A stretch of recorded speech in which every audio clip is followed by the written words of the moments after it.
It's always a temptation to rewatch films that you love. And yet there's a certain trepidation as well, because you can only have the first experience of a film once, obviously. And whilst you can carry on studying a film and still getting so much out of it, of course, it's a different experience. That's how I feel about Phantom Thread. Once you hit the seventh rewatch or so. Yeah.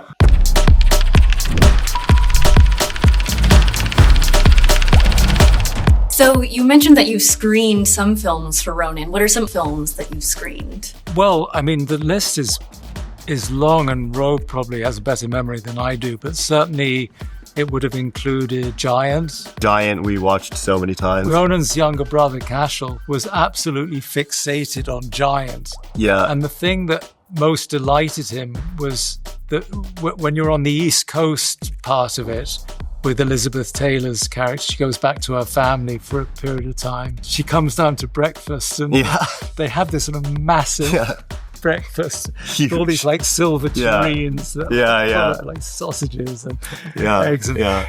And Cashel was like, mesmerized by that breakfast. Yeah. So that was, never mind James Dean. It was the breakfast. It was the breakfast. It would have included Badlands. Yeah. I'm just sort of choosing at random here. Yeah. When you first showed me Badlands, it really kind of unlocked something for me. And an extraordinary piece of work. Yeah. Or The Chimes at Midnight. Yeah. I think we showed you, which for me is still the greatest film made. Well, it's actually 2 Shakespeare plays, but the greatest Shakespearean film perhaps ever made. Yeah. You'll probably mention one that'll uncover buried memories, but I remember Kes. That was one of the earliest memories I have of seeing a film that just devastated me. I was like 5, but I haven't seen it since. 5. But that's I think really I was 5. something. Yeah. 'Cause I saw it when it first came out in the cinema. Yeah. I think I was around 12. Began for me a lifelong admiration for Ken Loach's work in its entirety. It was so astonishing because I went to a school quite similar to the one the character Di Bradley is in that, equivalent of that in Southeast London. So I recognised, I could smell the gravy in the corridors. It was like I recognised that place and the soccer pitch and the I remember that sadistic sports in the film. Everything about it. But Di Bradley's performance in that woke me up. I was just so astonished to think that was even possible. Yeah, it's shocking. Something of that raw naturalism. And he must have been was he 12 or something? Yeah, probably about the same age. And it's still, to this day, I think, for me, one of the finest performances I've ever seen on the screen. No, same. Yeah. Now, I love it that that became significant for you too, because it really did change my life in a way. And it was so refreshing to see that a person was offering these lives that no one else was going to take an interest in. Making a story about them. On one level, small, kind of intimate story feels so kind of mythic and big at the same time. It has this kind of lyricism to it as well. I remember we would watch the Maltese Falcon so often on. It was just always. It would always. I guess it was just always on TCM or something. You just like end up seeing it so many times. Yeah. Like I have it memorized. I'm sensing a bird theme. The bird theme, and Maltese Falcon. Yeah, exactly. It's all just curated bird movies. Do you remember the first film that you saw in theaters? This is for both of you. I remember seeing Mary Poppins, and of course, fell madly in love with that. I was probably about 4. The one that comes to mind for me is Finding Nemo.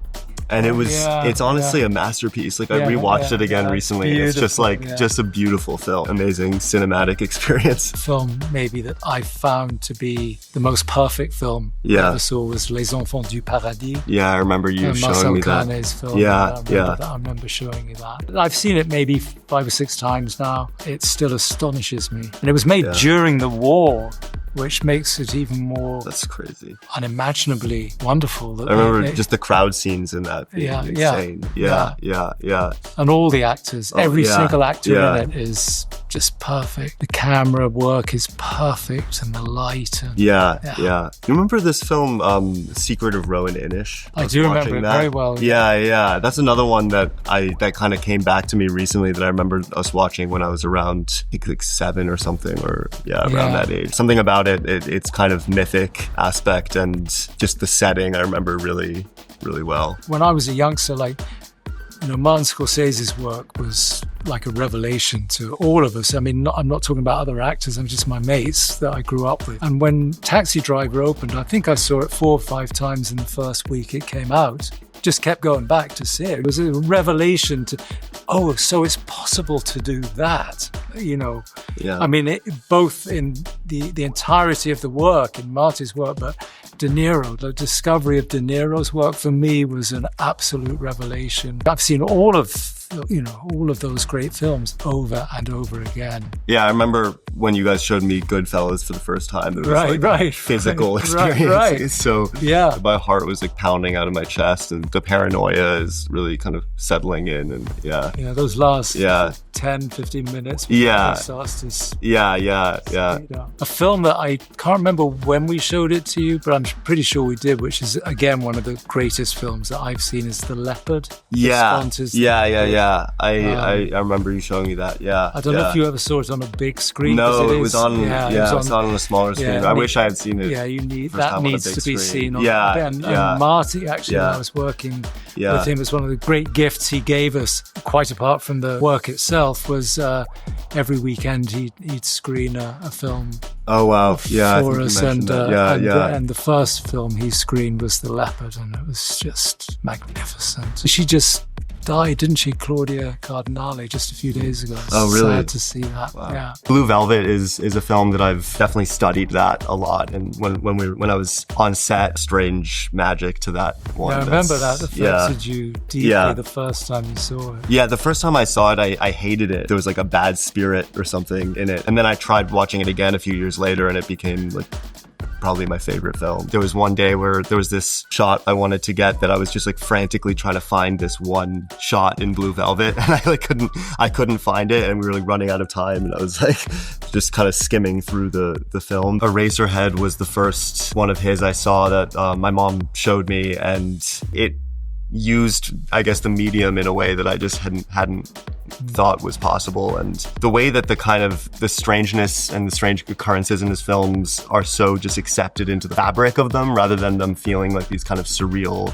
flourishes or something, was something that was really important to me, just as a philosophy, and just his kind of belief in abstractions, and listening to him talk about it too, and his kind of resistance to treading on the mystery of those things also was kind of gave me more confidence to be able to lean into those aspects of the film and let certain things stay kind of behind like the curtain. Just the wildness of the characterizations in his films too. That's always like, for me, that's just like, it's just such a pleasure to see people pushing the extremes of what might be containable within a frame. Are there any films that you screened together in preparation for making Anemone? I think I told you I've been watching Autumn Sonata. Yes. And that was which I then watched.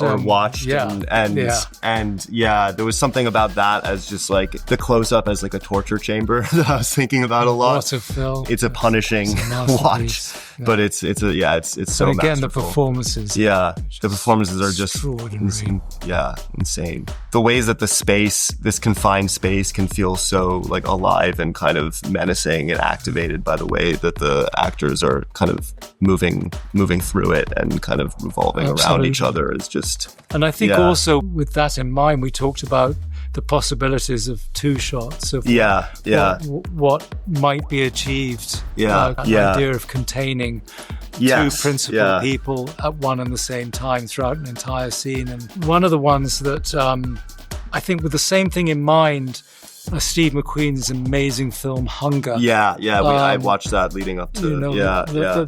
There's one scene with Bobby Sands and the priest in jail. The entirety of that long scene is shot in a profile. For like 15 minutes. Yeah. And it's mesmerizing. Yeah. It's like a magic trick or something. It's amazing. Yeah. The other one I mentioned, which you didn't screen for me, but is Harry Potter 3 was a big influence for this.